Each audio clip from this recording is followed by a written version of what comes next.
Assalamu alaikum masu sauraro, barkanmu da saduwa a cikin wannan fili da muke karanto muku littafin mai suna harshen zamani.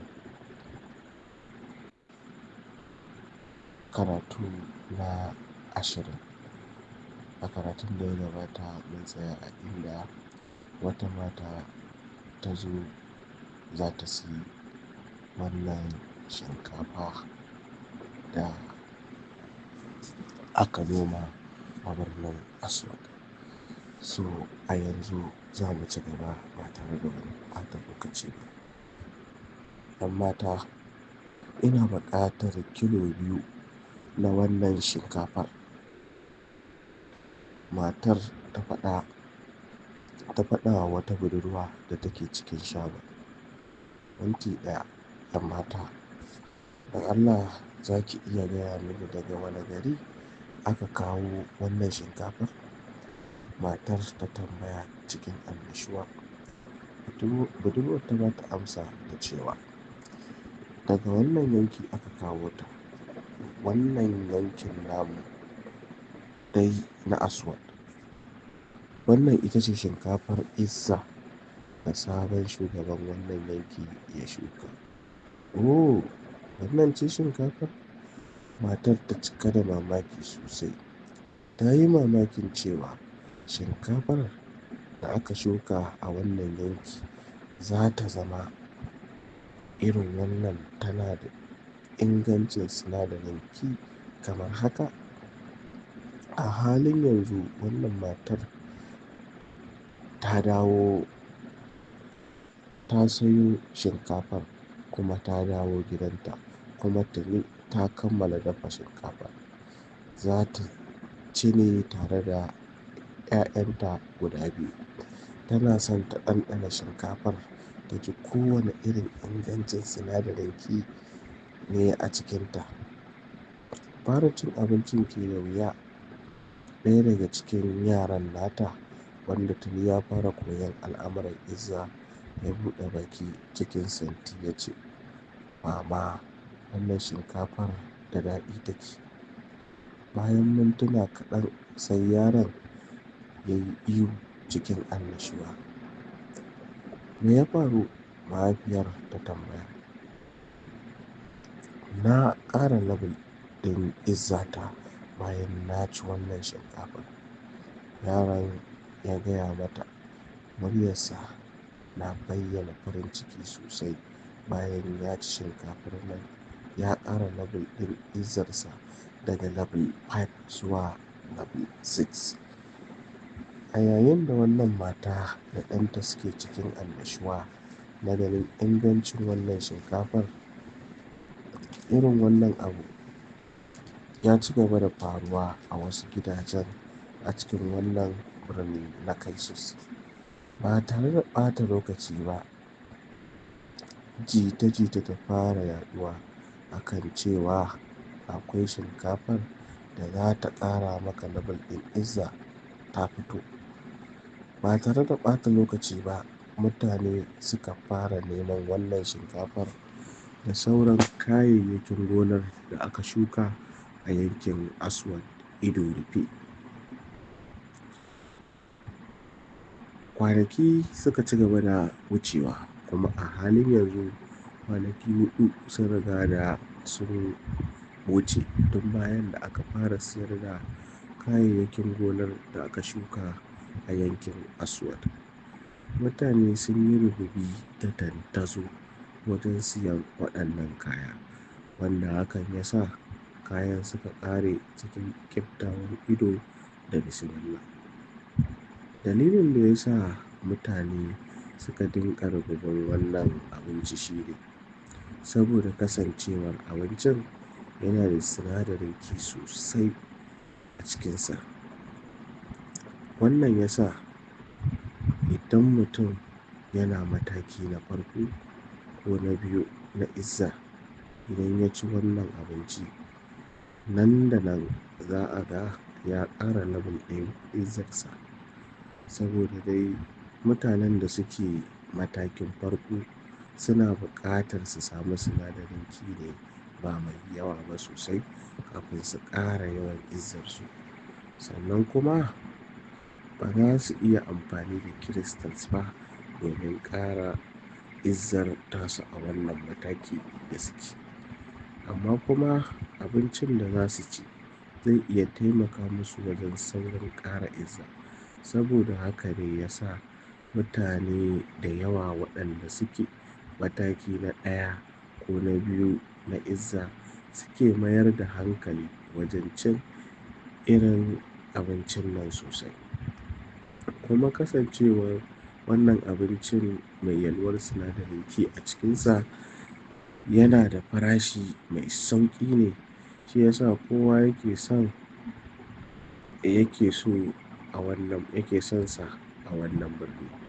Bayan dai tattara kuɗin da aka samu a wannan aikin gona, Shaiba ya samu crystals guda 49,500, inda ya ware crystals 32,000 waɗanda shi zai yi amfani da su wajen biyan sabbin ma'aikata waɗanda za su yi aikin gonan hekta 6 da za a ƙara a wata biyu masu zuwa. Ragowar kuɗin kuma zai fara gina shelkwata ta runduna yankin Aswad. Saboda haka nan da wata 3 zai iya fara ɗaukar sabbin sojoji.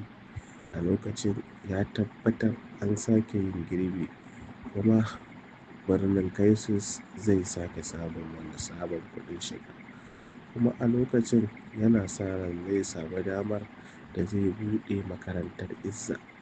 Dangane da kuma siyan magungunan izza waɗanda za su tallafa wa sojojinsa waɗanda suke da ƙwazon da bai kai grade 3 ba, zai bari har sai waɗannan sojoji sun kai ƙololuwar matakin da suke kai kafin ya saya musu waɗannan magunguna. Idan muka leƙa kuwa cikin Pocket Dimension, za mu ga kamar dai kullum tana nan cikin nutsuwa. Amma kuma a yau akwai wani abu da yake faruwa a ciki da bai taɓa faruwa ba. A kusa da Shaiba akwai wasu mutane guda 3. Suna zaune a farfajiyar gidan da yake kusa da tafki inda suke halwar izza. Waɗannan mutane 3 ba kowa bane face Kaka Sanda da kuma Lawan da Aliya. Dangane da dalilin da ya sa suke nan gurin a halin yanzu kuwa, shi dai Kaka Sanda ya kasance a nan ne sakamakon ba shi da wani aiki da zai yi a halin yanzu. Tunda babu wasu kuɗi a ƙasa da za a aiwatar da ayyuka a cikin gari. Saboda wannan dalili ne ya sa ya mayar da hankalinsa wajen shiga halwar izza domin ya ƙara ƙarfinsa. Yin halwar izza a cikin Pocket Dimension yana ƙara wa mutum sauri fiye da misali. Shi ya sa sanda ya shigo ciki, su kuwa Lawan da Aliya kasancewarsu yara ne masu ƙwazo wanda ya kai grade 3, yin halwa a cikin wannan Pocket Dimension ɗin zai tallafa musu sosai da sosai. Wannan dalilin ne ya sa Shaiba ya shawo hankalin magabatan waɗannan yara domin su bar yaran a gurinsa saboda akwai wani horo na musamman da yake son ya ba su.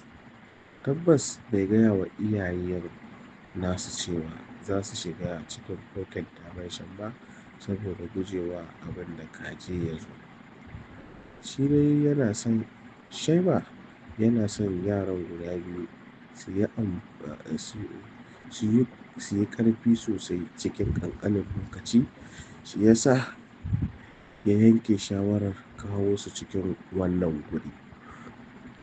Yana son su rayu a cikin Pocket Dimension ɗin na tsawon shekara 1 wanda zai ba su damar kaiwa matakin Spiritual Beginner.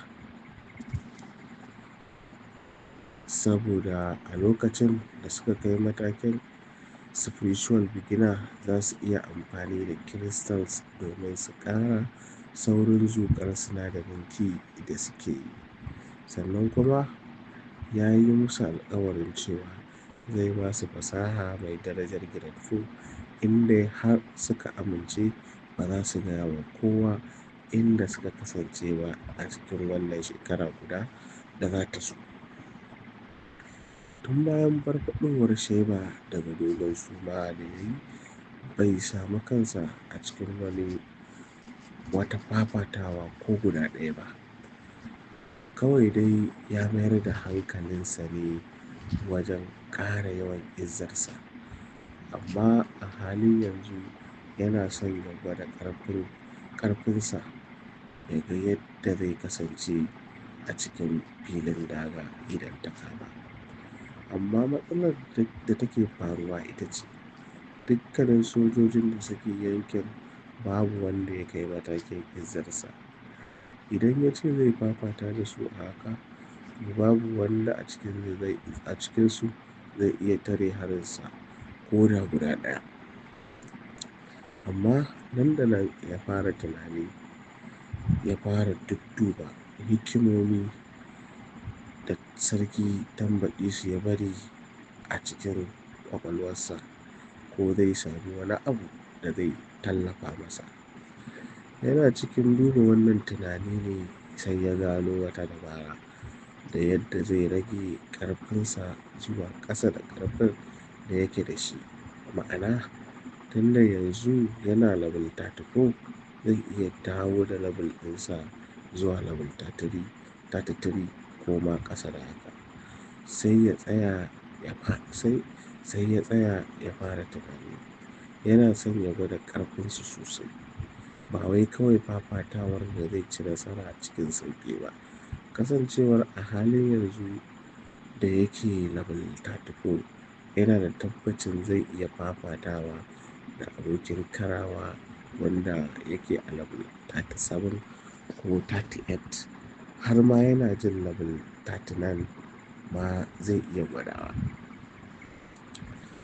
To idan kuma haka ne, lokacin da zai rage ƙarfinsa ba wai zai rage shi ya dawo daidai da izzar sojan da zai fafata da shi ba ne, sai dai ya dawo da ita ƙasa da izzar sojan nasa. Saboda haka ya yanke shawarar zai ɗaure izzarsa ya rage mata ƙarfi zuwa level 21. Sannan ya samu sojojinsa waɗanda suka kai level 27 ko 28 ya fafata da su a haka. Ta hakan ne yake ganin zai samu abin da yake so. Saboda wannan dalili ne ya sa Sheba ya nemi Commander Faruk domin su tattauna. Bayan Sheba ya sanar da Mairo abin da yake buƙata, ta je ta nemo masa Commander Faruk. Kuma a cikin ƙanƙanin lokaci, Commander ya zo ofishinsa. Mairo ta gaya mini cewa, "Shugaba kana nema na. Me kake buƙata daga gare ni, ya shugabana?" Faruk ya faɗa cikin ladabi, "Ina son in samu wanda zan yi atisaye da shi. Ina son a cikin sojojin nan ka duba mini waɗanda suke a level 27 zuwa level 28 ka kawo mini su farfajiyar gidana." Sheba ya faɗa. Jin hakan ke da wuya, Faruk ya cika da matuƙar mamaki. Wannan abin da shugaban nasa yake faɗa ai abu ne mara amfani. Menene amfanin yin atisaye da mutanen da ka fi ƙarfinsu sosai? Shugabana, ka tabbata waɗannan sojoji za su iya baka abin da kake buƙata? Na ga ƙarfinsu ya yi ƙasa da yawa sosai. Ba za ka samu wani fafatawa gamsasshiya daga gare su ba. Nan da nan Sheba ya ba shi amsa cikin kwanciyar hankali. Ba wai ina shirin fafatawa da su ne a haka ba. Ina da niyyar zan rage ƙarfin izza na zuwa level 31 zuwa level 21. Ta haka ne nake niyyar fafatawa da su. Jin hakan ke da wuya. Kwamanda ya ƙara shiga ƙololuwar mamaki fiye da wanda ya shiga a baya. A shugaba, hakan yana nufin za ka ba su rata sosai ba. Shin hakan babu matsala daga wurinka? Kada ka damu Faruk, babu wata matsala. Kasancewar yanayin fasahohi na sun ba ni damar yin hakan. Fasahohi na sun ba ni damar in fafata da abokan gaba waɗanda suke sama da matakin izzata. Nan da nan kwamanda ya shiga tunani. Eh tabbas akwai bambancin ƙarfi tsakanin mutanen da suke amfani da fasahohi masu ƙaramin daraja da kuma waɗanda suke amfani da fasahohi masu manyan daraja. Kuma kasancewar Sheba yana raba fasahohi masu darajar grade 3 a banza, hakan yana nufin cewa shi fasahohin da yake amfani da su sun haura matakin grade 3. Bayan yin tunani na ɗan lokaci, kwamandan ya yanke shawara. Ba damuwa shugabana, zan turo maka su nan ba da daɗewa ba. Suka yi sallama kowanne ya ci gaba da ayyukansa. Bayan wani lokaci kaɗan, Sheba yana nan yana jiran sojojin domin ya yi gwajin ƙarfinsa a karo na farko tun bayan fafatawarsa tun bayan farfaɗowarsa daga dogon suma. Ba tare da ɓata lokaci ba, sojojin suka iso su 10 ne. 6 daga cikinsu suna level 27 yayin da 4 kuma suke level 28. Barkanku da zuwa. Daga wannan rana ina son wasu daga cikinku su taya ni muyi atisaye akai-akai. Na san akwai ayyuka a kanku, ba ina nufin cinye muku lokacin ayyukanku ba ne. Na tabbatar Kwamanda Faruk ya yi muku bayani cewa zan taƙaita ƙarfina daga level 34 zuwa level 21. A yau ina son in fafata da ɗaya daga cikinku wanda yake a level 27. A cikinku akwai wanda yake sha'awar fafatawa da ni? Kada ku damu, ba ina nufin ku taƙaita ƙarfinku ba ne. A'a, ku zage damtse ku yi faɗa kamar yadda kuka saba. Amma duk da wannan magana, babu wanda ya nuna sha'awar fafatawa da shi. Saboda haka Sheba ya yanke wata shawara wadda ya tabbatar za ta sanya musu kwaɗayi. Ku yi tunani akan wannan tayin da zan muku. Za mu yi fafatawa na tsawon sati 3. Zan fafata da mutum 2 a kowace rana. Amma idan mutum ya yi fafatawa sau ɗaya, sai ya jira sauran sun yi kafin ya sake yi. Idan har a cikin wannan sati 3 wani daga cikinku ya samu nasara a kaina sau 3, to zan ba shi kyautar fasaha mai darajar grade 4. Jin hakan ke da wuya. Sojojin guda 10 suka zaro idanu kamar za su faɗo. Za su samu fasaha mai darajar grade 4 idan har suka doke mutumin da zai rage ƙarfinsa zuwa ƙasa da nasu har da level guda 6 ko 7. Da yawa daga cikin sojojin sun fara tunanin cewa wannan ai dama ce ta samun fasaha babba a ɓangaren. Mu haɗu a karatu na gaba domin jin yadda wannan fafatawa za ta kaya. Shin za a samu sojan da zai yi zarra ya doke Shaiba har sau 3 a jere ya tafi da wannan fasaha, ko kuwa dai Shaiba zai ci nasara akan waɗannan sojoji bacin ya taƙaita ƙarfinsa zuwa ƙasa da nasu? Mu haɗu a karatu na gaba.